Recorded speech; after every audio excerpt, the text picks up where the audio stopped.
So ito guys, yung retirement home ko na hindi pa namin matapos-tapos since 1 year na dahil kinulang na ako ng budget. Pero ayan, may mga pundasyon na siya. Ayan, matagal na panahon yan, hinukay-hukay nung contractor namin kasi bato nga itong isilalim na to. Adobe ito. Kaya nung hinukay-hukay nila nito, wala naman silang backhoe, wala rin silang jackhammer. Chipping gun ang ginamit, grabe, di ba? So para sa mga nakakaalam kung ano 'yun, ay talagang mano-mano nilang ginawa ito at naubos yung budget na 1.5 million at ito lang ang nagawa. Mga bakal, ayan, 6, 7, 8, siyam. Tapos may extension lang doon. So itong ano na to, itong struktura na ito ay nakatenga. No, baba nga tayo dito. Uwa! Yeah! Nakatenga itong struktura na to. Kaya kinakalawang na, kaya pinapinturahan namin ito last year para hindi siya maubos. Nandun yung food park, ito yung Bangin na restaurant. So inisip ko na lang, baka pwedeng ito unti-untiin or pinabaklas ko yung doon sa dati naming sangyupan, dating Manalo Cafe, yung bubong. Lagyan ko na lang ng bubong ito para magkaroon ng bubong sa ibabaw. Tapos lagyan ng mga dingding lang siguro na kahit mga mga light materials or plywood or marine board or what. Meron naman ako mga bintanang mga extra doon sa bahay para lang mabuo siya, para lang may matulugan ako dito. Matulugan ako dito kahit na gabihin kami, hindi na kami kailangan umuwi sa Angono mula dito sa Binangonan. Anong palagay ninyo? Lang siguro sa taas ng mga bakal, dugtong-dugtong, welding-welding.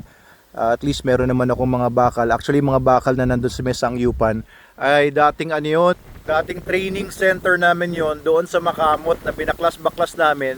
Tapos ginamit ko, ginamit ko para ipantayo ng sangyupan namin at cafe namin doon sa malapit sa swimming pool dito sa Manalo Resort.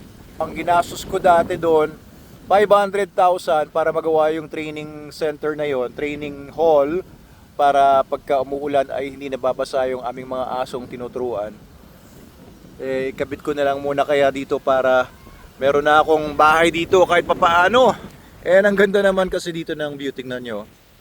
Ito yung view ng aking retirement home. Kung nandito ka, nakatapa ka dito sa aking retirement home. Ayan naka-pan out to, naka-zoom out. Pero yan ang one time lang na lens, 1x. Diba? Sobrang relaxing. Although medyo mas malalim ito kesa doon sa Bangin elevation. Panik nga ulit tayo doon. Uy. Madulas yung mga bato kasi buwaghag siya. So ayan. Yan siya. So pag angat dito ay ito na yung food park, cafe. Tapos ito yung cafe in the sky na Japanese food ang isa-serve nila. Ayan, may mga guests tayo papunta dito. Bibisita siguro sa Bangin, kakain. Ito yung food park. Ayan, kakain nga daw sila. Ayun sila tatay. Ayan sila Nan, tsaka si Dig. Tatay. Nasa siya na siya Nauna sa akin dito ilipat na natin yung mga bubong dito. Si Tonic. Lipat na natin para meron na akong matitiran dito. Nauna pa sa akin si tatay magkaroon ng bagong bahay. May bagong bahay si tatay doon sa baba. Oo, para ito na yung view ko araw-araw sa Angono kasi view ko yung mga kapitbahay ko Oo, yun